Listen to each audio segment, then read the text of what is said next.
Good evening, and welcome back. It's Dr. Renee at blackdoctor.org. So we're doing the Ask Dr. Renee show here at blackdoctor.org. And so in case you didn't see last week, August is actually Black Business Month.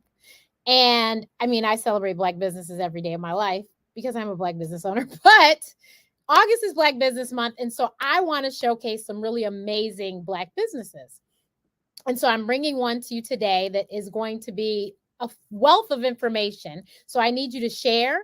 Let me know where you're watching from in the comments. If you have questions, make sure you type them in the comments. I will try to keep an eye on those, and then I can try and get those answered for you. But if you know anybody who needs to make some money now, not tomorrow, but now, then you need to watch this, because each one of us as solopreneurs, people with large companies, small businesses, whatever, we can all be businesses. And so we have somebody here who has a whole lot of titles, but we're going to talk about that soon. So you guys, please, please, please make sure you share the broadcast. If you're watching the replay, thank you for watching the replay, and I hope you enjoy it.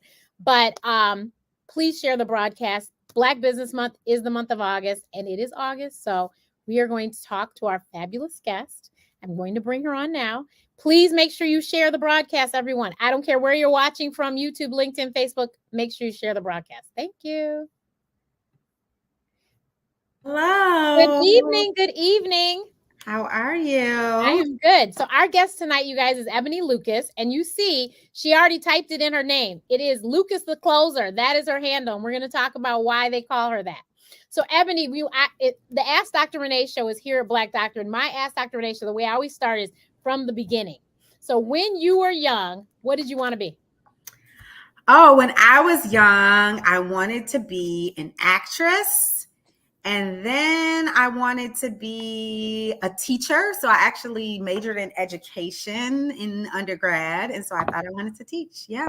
Oh, wow. I did not know about the education. Yeah. So fun fact, you guys, I met Ebony when I was 12, I think.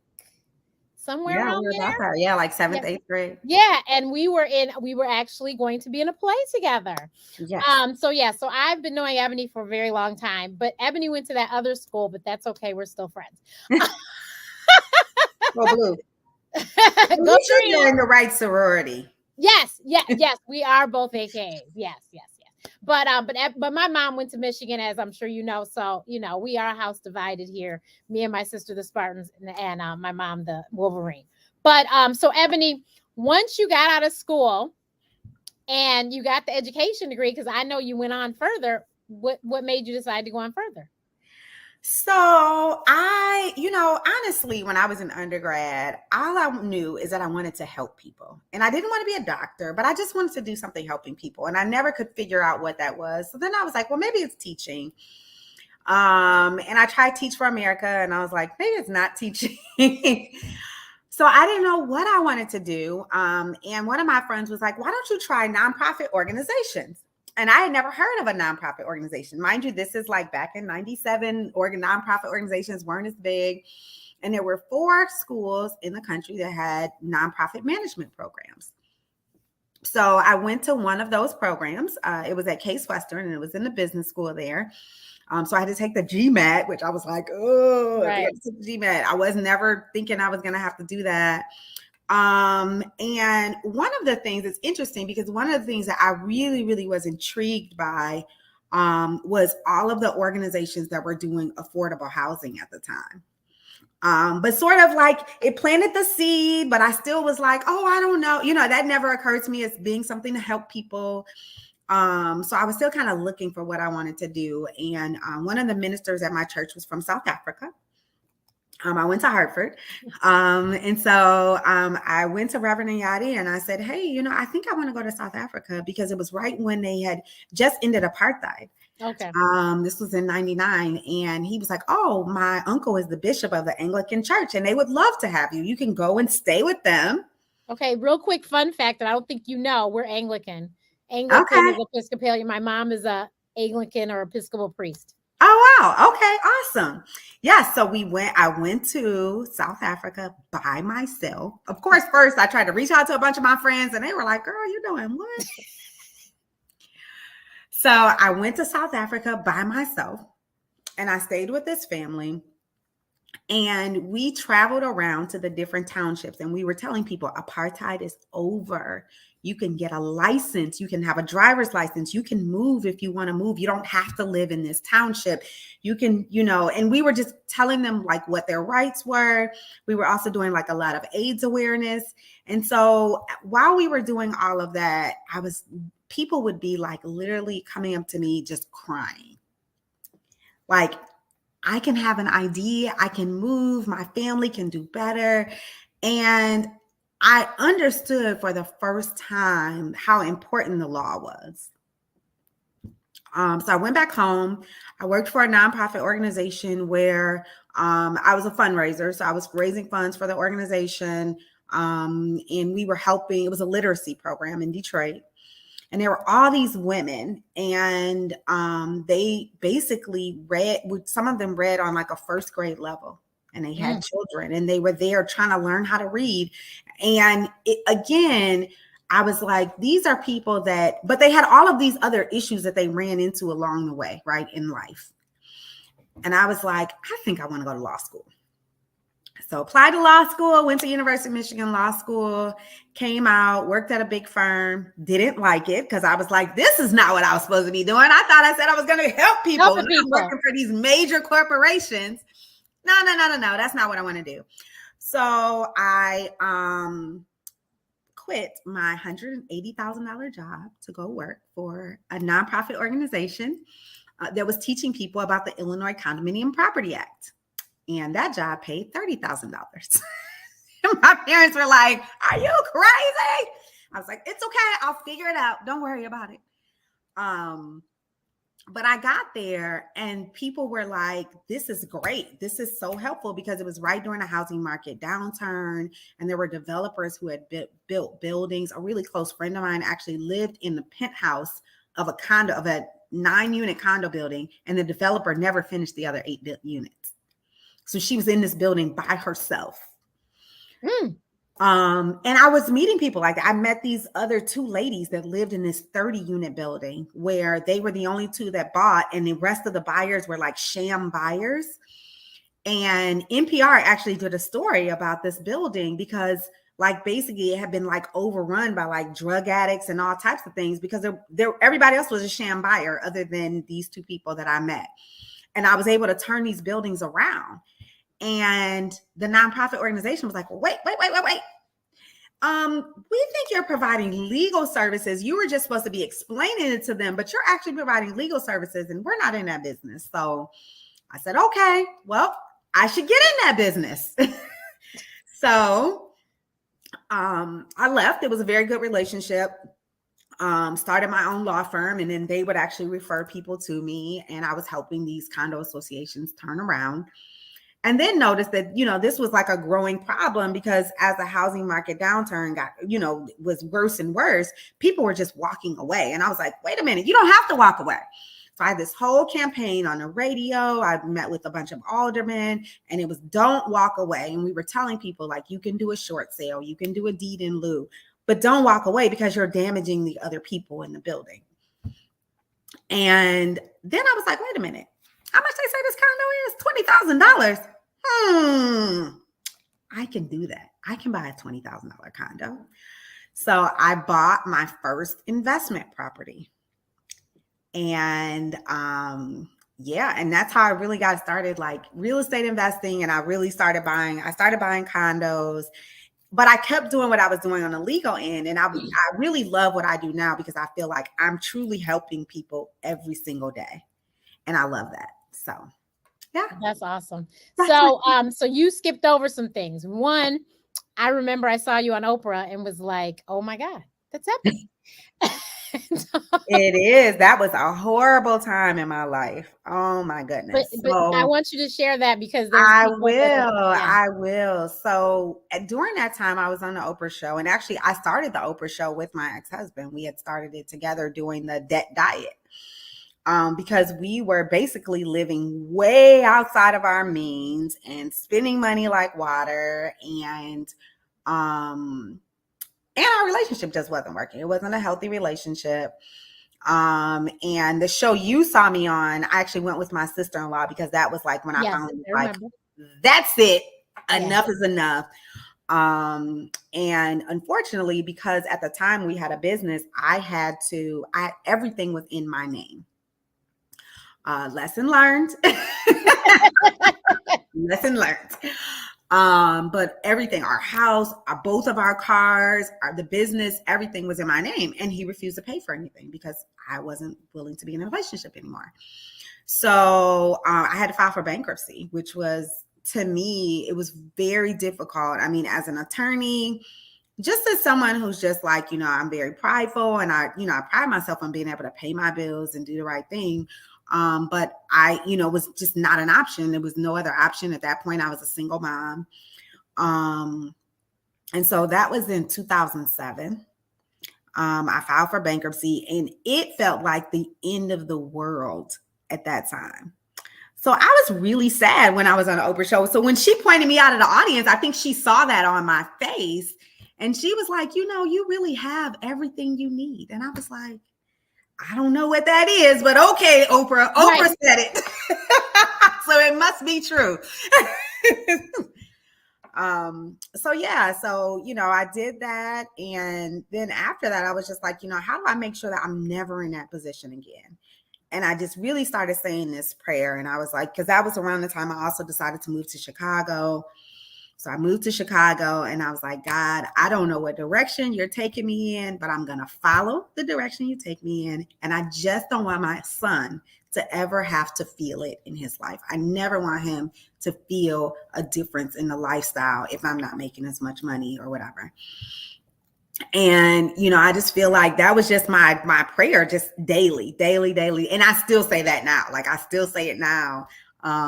Because it's like, wherever, I feel led, that's the direction I go in. And, it's just been an amazing journey, because not only have I been able to build financially, build a business, employ other people, and make sure that other families are able to eat. And that's super important. But also just, running a business with integrity and teaching other people that they can do it, right? It doesn't matter if you're a single mom. It doesn't matter if you file for bankruptcy. There are things that you can do to get there. Yeah, that's what I wanted people to understand. I wanted you to realize that homeownership doesn't have to be a dream. It can be a reality. Yeah. And so and then also being a landlord can be a reality.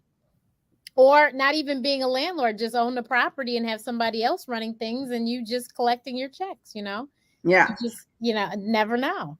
But and like a lot of businesses, like when I started my business, I didn't have a plan. I wasn't like, I guess some people are like, oh, that's what I always plan to do. Like, I can't even say that. I didn't have a business plan. I didn't say I'm focused on getting XYZ number of properties. I didn't have a plan. I just was like, oh, the condo is $20,000. I'm going to buy it. So I bought that one. And then I learned, I can refinance this condo, because even though I paid $20,000 for it, it's worth, at that time, properties were way undervalued. So it was worth $65,000. So I said, okay, I can get a loan for $65,000, and I can take that money from that and I can buy some more. So while I only had the $20,000, I was able to continue to grow in that way. And then when the market really changed and the prices went up, I was able to kind of pay down some of that debt and make sure that I wasn't just leveraged on all my properties. So, it really was about the whole business. My whole business growth and strategy has really been around leveraging. So. And then also, and I'm sure and we'll talk about the wealth and wellness experience soon, but I'm sure you can also purchase properties with your 401k, with your life insurance. I mean, there's all these different ways that you can do that. And so the reason they call her Lucas the Closer is because she consistently is closing for people. So, and they come to the table. Like, I've literally been watching her testimonials from her different clients, and they've come to the table and didn't have to bring any money, or they collected money at the table. So, so there's all these ways. So please tell everyone about what is the wealth and wellness experience and what can people expect? So the wealth, hold on one second. I'm sorry. I got some Airbnb tenants that are having trouble getting Yes, in. ma'am. Yes, ma'am. Yes, So ma'am. speaking of which, Yes. So you all right, let me gotta just handle let that. her know. If you were the person at Airbnb and was standing outside, couldn't get in, I had Right. to handle that right away too. Right. I'm So so sorry, lady. it's You okay. couldn't get in. I saw my phone like ring like 6 Right. times in a row, and I'm like, uh-oh. So I may just need to, I'm just going to pay attention a little bit. I'm paying Yeah. attention to you, but I Yeah, got I to make sure understand. my Yeah. people get in. Yeah. So I have these 4 Airbnbs in New Orleans, and that's just been really fun. Let me, hold on one second. I got to let her in. There was something else that she said too. Oh, I know. When my job was eliminated, I got on a call with Les Brown less than a week later, and he said, I know that you're going to be fine. I already see great things for you. And I was like her with Oprah. I was like, excuse me? What? I sat there and was like, this man is crazy. And he does not know what he's talking about. I don't know what I'm going to do. And Right. he was like, no, you're going to be great. And I was just like, oh, okay, if you say so. And of course, that was back in 2013. And I have not gotten a job since. So therefore, There you apparently he go. knew what he was talking about. He knew. But I understand that. Okay, cool. So how did you come up with the wealth and wellness experience, and what is it, and how can we get people to go? So the wealth and wellness experience is really about building wealth and living to enjoy it. Because one of the things that I learned along the way was that I was like, making money, working really hard, doing all of these things, but then I wasn't actually enjoying it because I was working so hard, right? I was like, and then when I wasn't working, I wanted to make sure I did stuff with my kids, make sure I did stuff with my friends, make sure I did, I was always running. And really the pandemic, much like everyone, it slowed me down, right? And I was like, wow, like I haven't had this type of like extra time on my hands. What do I do with it? And it was like, oh, you know what? I can exercise. I can there were all these other things that I really hadn't been doing to take care of me. I can sleep, right? Like you talked about how sleeping makes you skinny. Like I'm one of those people that didn't sleep, right? And I still struggle with that. I wake up about 3 a.m. And I can go from like But you go to 3 bed early though. I do. I go to bed at like 9 o'clock, but still, it's still not enough. Like I need to sleep more hours. Like I go to bed about 9:30. Now by 9:30, I'm passing out. But I wake up about 3, and then sometimes I'll just force myself to sleep longer or whatever, or at least try to force myself. Today I slept till 7, which I never do. I was like, oh Lord, am I sick? What's going on? So I sorry, this is her again. This is the joy of Airbnb. People are always like, oh, I want to do Airbnb. That's easy. I'm like, no. Let me tell you, Airbnb is a lot of work. It's fun. You meet a lot of people. But it is a lot of work. And especially like we have these automatic doors, and sometimes the first time people try to use it, they struggle a little bit. Right. so sorry. Yeah. But yeah, so I really was like, once I started really taking care of myself and realizing that was just something that I had been missing out on. I was like, I gotta share this with other people.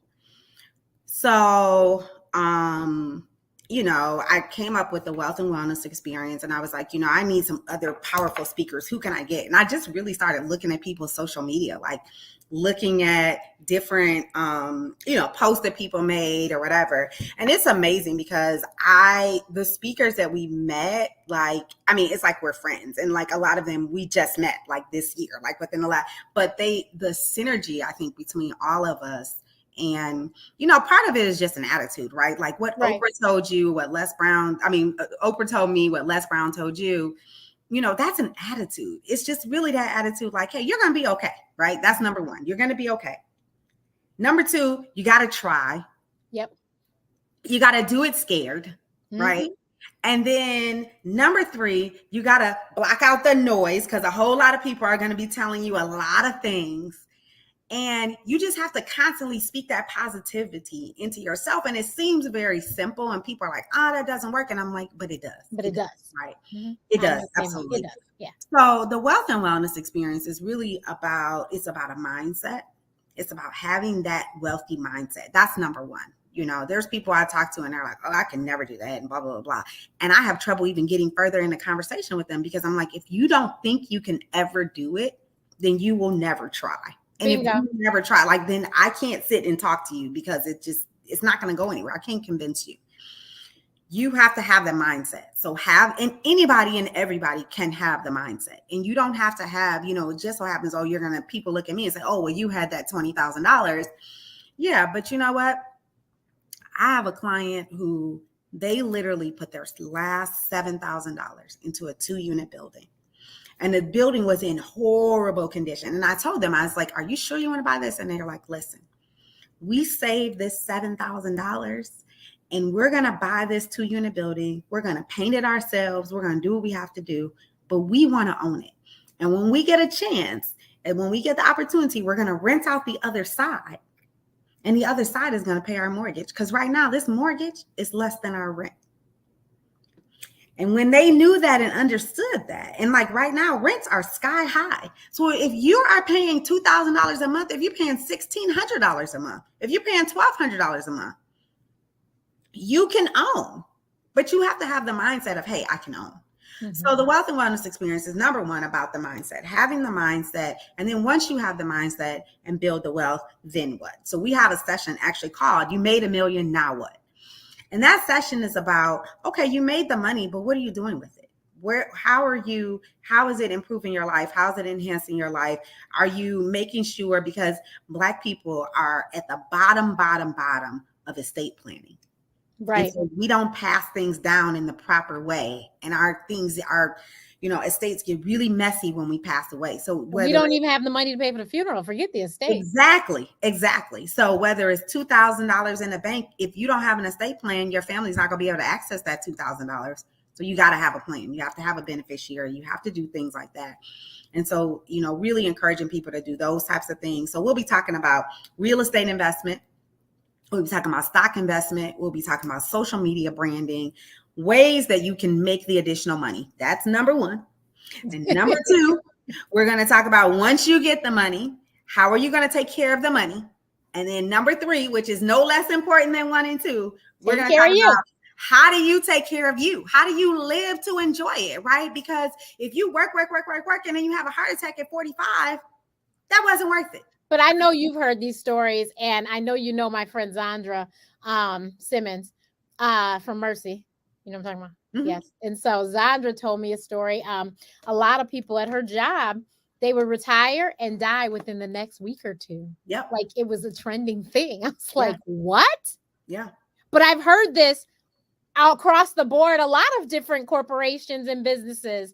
People work until they literally die the next week. Yep. So you guys, you don't want to do that. This year alone, it is heartbreaking. I mean, you were at one of the funerals I was at. Like, I get choked up just talking about it. I have been to, I think it was maybe March that I posted, like, I don't want to go to any more funerals. Oh, I remember that. That's less than 65 years old. Like, I was tired. Like, and that was March, right? Right. A really good friend of mine, her husband suddenly died. They only been married a year. Suddenly died. He had a pulmonary embolism.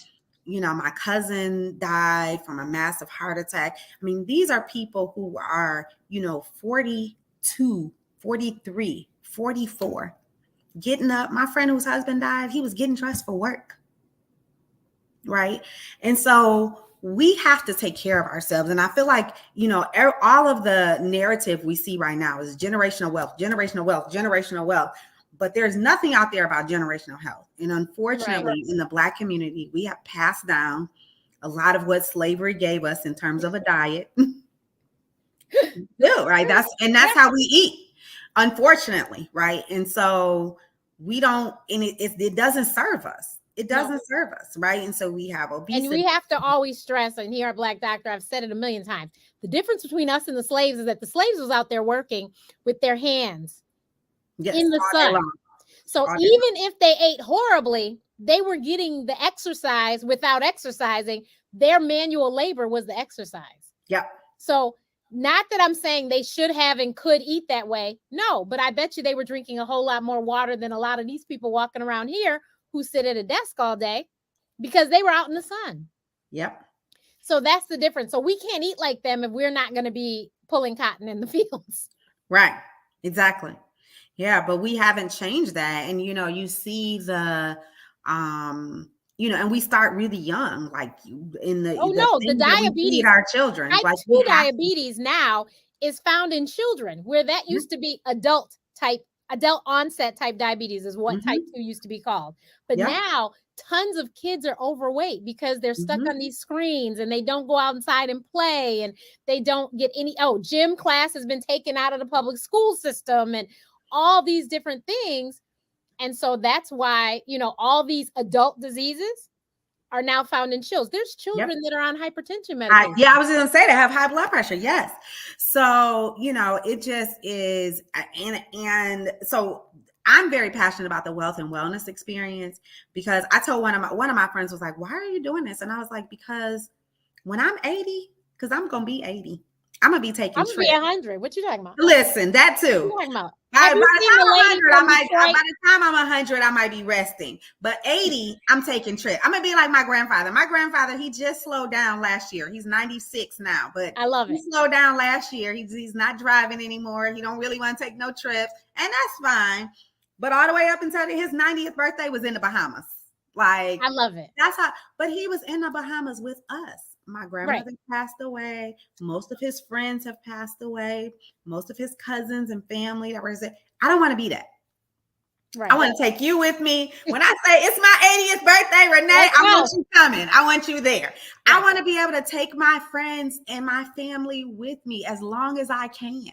And I want to build a community around it. So if you don't have friends and family that can come with you, the wealth and wellness experience is about building that community with the wealthy mindset and the well mindset, so that you have people that you can hang out with, you can have a good time with, you can be healthy. You can, you can just have everything, because we're deserving of everything, and we can have everything. So right. There's a lady from Detroit, and I think her name is Ernestine, but I forgot how old she is, but I know she's over 80, I'm pretty sure. And this woman, I'm sure you all have seen the meme of this lady working out, because I think she has a world record or something too. Oh my God, I've seen her, and her body is amazing. Exactly. And every time I see it, I'd be like, ooh. She was on the Riverwalk, and she was on the news a couple weeks ago in Detroit. And I was like, see, that's going to be me. That's going to be me. That lady is out there killing it. Her workout outfit was so cute. I do not try to be cute when I work out, but at that age, I guess I'll try. But when I tell you, she was killing it. And I was like, her body is killing it. So she was like, I just do it because I need to, I like to just keep up with, exactly. Just keep up with what you got. Yep. I bought a tonal. And I decided that my body is going to look like Serena Williams by my birthday. My birthday is December 4th. And I'm supposed to be looking like Serena by December. So I'm working on it. Look, I have no doubt you'll get there. So how long have you been plant-based? So I have been plant-based for 7 years now. 7 years. And you are the only person in your household, right? The only one in my household. The only one. So you know what? They enjoy it. And I don't I don't push what I eat on them necessarily. It depends on my mood. Sometimes I'm like, look, this is what I cooked. If y'all want something else, you have to do it yourself. But I'll make chicken and fish for them. We don't eat any beef or pork in my household at all. Okay. Although that doesn't mean that my kids don't eat it when they're not at home. Right. Not just my kids, my husband too. They do it when they're not here. But my younger son, he pretty much only likes fish. He doesn't like vegetables either. He likes fish and beans. I'm like, I don't know where this diet comes from, but that's it. Fish, beans, and avocado. That's you need to, that there's cookbooks, and I've seen you can hide the vegetables and stuff so then they Yes. make sure they get them? I made a video a couple of weeks ago because he loves acai bowls. That's his thing he's into right now. Okay. So I put like a big chunk of kale in his acai bowl. And then I was like, I made it for him. I have his video and I'm like, yeah, so how is it? He's like, oh my God, it's amazing. I'm like, what's your favorite part of it? He's like, the acai is so good. It doesn't even taste like what I get at the store. What did you do different? Nothing. Right, exactly. My mother switched us from ground beef to ground turkey and never told us. Yeah. And we didn't know. Just ate it. Yeah. Couldn't do that with the bacon. You can't, pork bacon and turkey bacon are two totally different things. They are. But she did that ground beef, ground turkey switch, and we were like, huh, what? You know what? I made some vegan lasagna one time. And I've made it more than once, but the first time I made it. And I made the cheese out of cashews. So my kids were eating. They were like, oh my God, this is so good. We love the vegan lasagna. So then the next time I made lasagna, so my contractors, everybody, I'm known for this lasagna that I make. So the next time I make it, I make the regular lasagna that I normally make that everybody loves. And they were like, why didn't you make the vegan one? I was like, oh, okay. You guys like this. That is hilarious. Yeah, so I enjoy. I like cooking. So I can tell, and I've seen, like I said, some of yours. I was like, oh, I tried this, I tried that. Yeah. I love cooking. It relaxes me. That's like mine when I come home and I've just had like that type of day. I'm like, everybody leave the kitchen. Let me handle my business in here.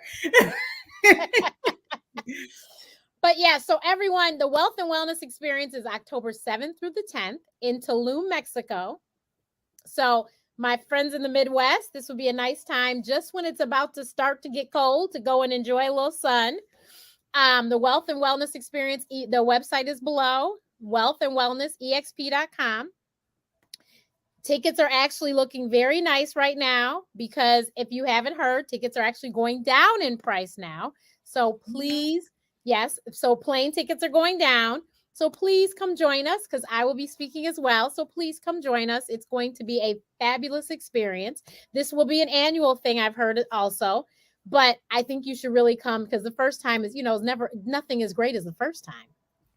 And we have, like she said, some amazing speakers. But one of my favorite people, Chrisette Michelle, is performing. And if anyone knows me, then they know that me and Chrisette, we've been rocking for a long time. So as a matter of fact, I saw her Saturday in Detroit. But she told me she was in Detroit. Yeah. When she was here in Chicago, she told Dina, who's going to be our MC at the event, she was like, hey, can you take me to lunch at somewhere vegan? So Dina calls me and she's like, Chrisette wants to go somewhere vegan for lunch. Can you find a place for us? So I'm like, sure. So we went to the Handlebar in Chicago. And Dina was like, oh, this food is so good. But I have pictures of her at the beginning of dinner at lunch. She's like, not amused. But when her food came and she's like, this is so good. She was like, I could eat this. I'm like, I know. Vegan food is just regular food without the meat. Right. You have to figure out what. Now, because of my allergies, there's so many of the different things that I can't have. Like I can't do tofu and I can't have, there's something else I forgot. But and then like you said, cashew. I can't have nuts at all. So no nut products and stuff. So there's a lot of little things, but I am able to find, like I'm a beans person. So I'll eat some beans and I'll eat some veggies cooked because I don't eat raw vegetables. And you don't eat any raw vegetables? Those here, Black Doctor, know that I have lost all this weight and never ate a salad. I do eat cucumbers. So like if I go to Subway, I get a chicken and cucumber sandwich. Okay. And if I go to Coastie, I get the same thing. Like I like cucumbers. And that's the one thing I do not like. I hate cucumbers and melon. Any type of melon. No watermelon. Okay, so I do watermelon too. My mother is allergic to all melons, but amazingly with all my allergies, I actually can have watermelon and I eat watermelon. I like good fruit watermelon. But so yeah, I don't do raw vegetables. So as a matter of fact, Sweet Greens has just opened in the area and my sister is very excited. And so she had me looking at the app last night. Where are we going to eat on Friday? We should go to Sweet Greens. So I'm trying to figure out what am I going to eat at Sweet Greens. They do have brown rice and they have quinoa and they have. So you like, I will figure it out. Well, look, that's why it's going to be good. We're going to go in the restaurant because I'm going to need them to probably just steam my vegetables a little Just bit. a little bit. I just You know don't what? eat It's raw funny vegetables. because since I've been plant-based, my palate has completely changed. So I don't think I was too crazy about raw vegetables. I mean, I did like salad before. That's a little weird that you don't like salad. But Well, no, to my defense, the salad thing is because I was allergic to raw vegetables as a child. And so when you don't grow up eating them, so then when I was around elementary school, I think they said I could eat them. So they tried to give me lettuce and I just was like, and I gagged. And it was just like, yeah, that was a bad so experience. then I put syrup on it. Don't laugh. And because I was like, it needs something. So I put some syrup on it and was like, and they were sitting at the table. My family's like, what is she doing? And I was like, it needs something. It needs something. And because of my allergies too, I was allergic, now that was before vinaigrettes. I was allergic to a lot of salad dressings because I was allergic to eggs. And so my mother actually did have a salad dressing from the health food store, but I just was not feeling that. So I tried the syrup. That didn't work. But the funny thing is, I thought it was so cool when I went to school and my friends ate raw carrots, the sound. I just thought that was so neat. So I tried it because I was like, I got to do that. I literally gagged and I was like, this raw vegetable thing is just not working out. Like, it's not me. And so I eat vegetables. I just need my stuff to be steamed, roasted, just a little something. I had recently, well, I guess maybe a couple years ago, like raw asparagus, and I actually like it better now raw than I like it cooked. Wow. No, I can't. Broccoli the same way. So yeah, but I feel like I said, since I've become plant-based, my palate has just completely changed. The things I like and dislike, and it was the hardest thing for me to give up was cheese. And I had something with like cheese in it. And I was like, ugh, like I don't even see how I ever even ate cheese. And you know what? People laugh because I often eat pizza without cheese. Yeah. Like, what? It's like, so good. Like cheese is not my thing. I'm not in love with cheese. I'm not lactose intolerant because if you sat me down a couple years ago, I could get 2 gallons of skim milk in a week and knock them out myself. But I just don't like cheese. Like I don't have to have cheese. And that's why lasagna, my sister, she tricked me and I had some lasagna, but there was nothing I felt like I need to repeat. Like you won't see me. I don't like cheese on anything. I don't want it on my tacos. I don't want cheese. If cheese comes on the black beans, then you need to send them back and bring me back the black beans plain. No cheese. Like cheese. I was like, oh, there's cheese. No. And I don't care what kind it is. I'm not interested in cheese like that. That's just my thing.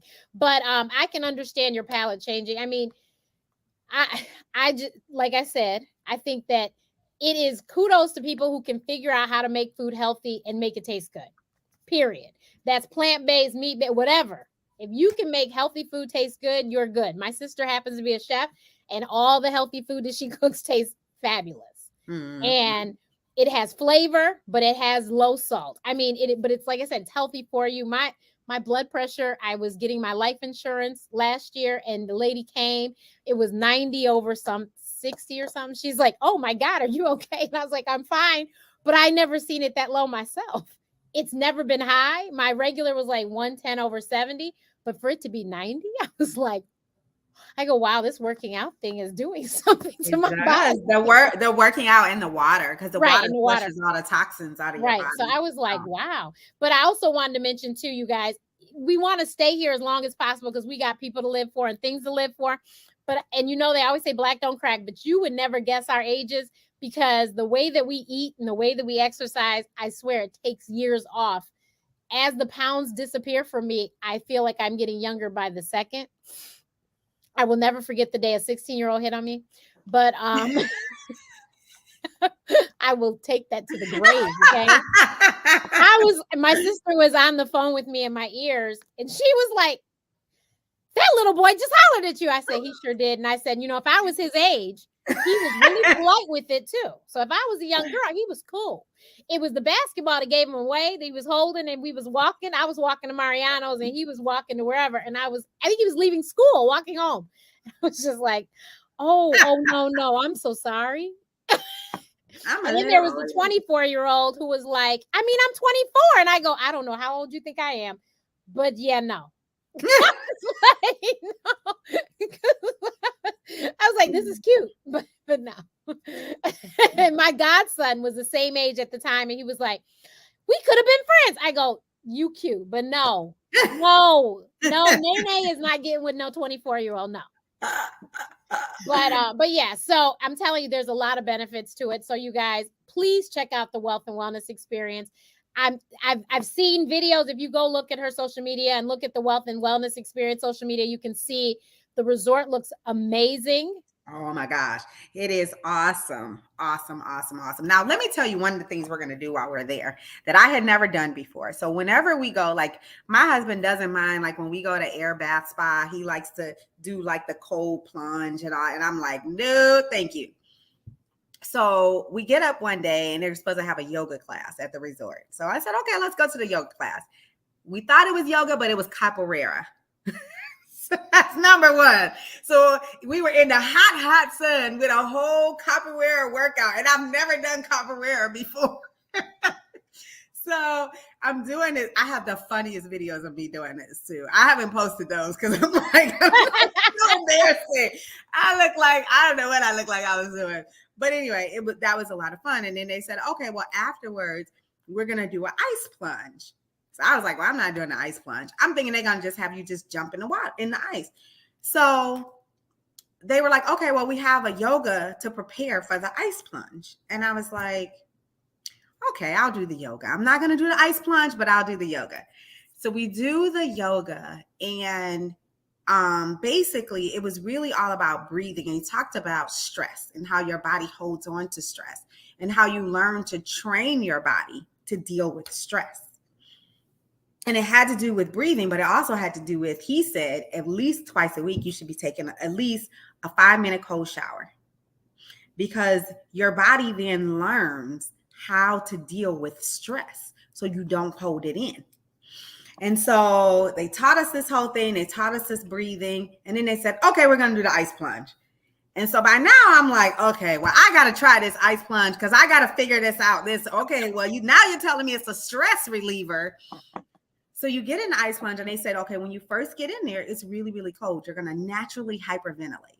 So of course you get in there and you're like, because you're literally in like a bucket that's like, it was probably about 4 feet of ice. And so you step in and there's no way you can sit down in this thing, right? But they have like a little kind of like bench thing in there that you can eventually sit down. And so you breathe, and then so you get in and you're like, and then they're like, no, breathe, close your eyes and just breathe.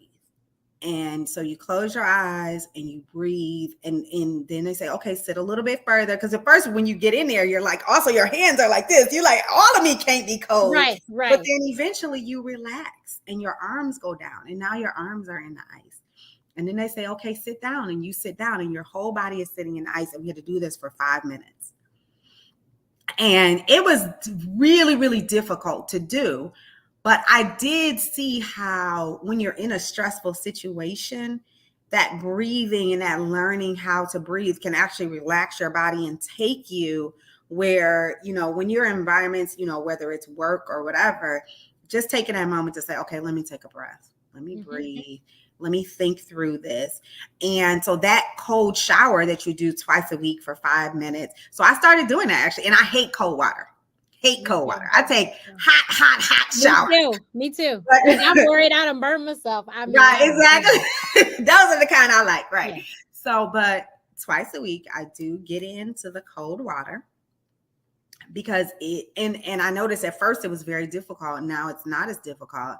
It's teaching your body how to deal with because that stress that you hold in will kill you. So listen, the funny thing is, and our mutual friend, may she rest in peace, Christia, in her book, it talked about how you need to rinse your hair in cold water to close the cuticles. Mm-hmm. So at the end of my showers, I would do the cold. Mm-hmm. So I started doing that after I read her book. Yeah. And of course, it wasn't no 5 minutes. It was like, hurry up and rinse his hair out, rinse it. And you're like, let me do it super fast. Yeah. Yes.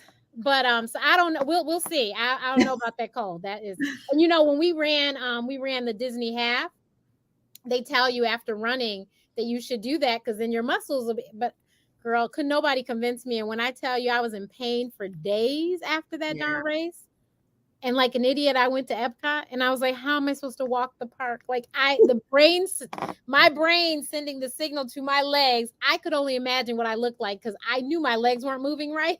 I was like, maybe if I got in that ice, I might have been able to walk because Yeah. I was struggling. But that's what they say for runners. They always say, because they said it'll your muscles won't tighten up Right. if you take an ice bath after. So And it's the same thing like with stress. Like you yeah, naturally tighten up and you just have to teach your body to deal with that. If you teach your body a stress response, then it's just a lot easier to deal with stress, which means it doesn't impact you. So it doesn't make you sick. It doesn't make you sleepy or give you headaches or all right, the other things that right, you'll be talking about. Those are the exactly. things you'll be talking about. Right. So, but yes, please, everyone, please visit wealthandwellnessexp.com. Check it out. Go by yourself. Grab a bunch of girls. I've had several friends that I've sent it to, and they're like, "Oh, we need to make this a girl trip." So, I think it's going to be an amazing time. Men and women are involved, Yes. so you don't have to think this is just a thing for the ladies. No, Right. men No. and women. She has both men and women speakers. So please come, have a great time. It's going to be amazing. I can't wait. And thank you so much for your time today, everyone. Please, now, can you help people across the country, or you can only help people in Illinois? So with practicing law, I'm Yeah. only licensed in Illinois. Okay. So I only help people with that here, but Okay. I can help people invest anywhere. You can follow me at Lucas the Closer on Instagram or Facebook. And I post tips and information, good and bad, about my journey, my real estate investment journey. And some days are great, some days aren't. So you get So to now learn. that, because I want you to share this one. Now that I know that you have a goal, what is your monthly goal? Oh yeah. Oh, did you hear me say that? I read it. I Oh, read you it in read Black it. Girls in Real Estate. Oh yeah. So to retire, my monthly goal is $100,000 a month.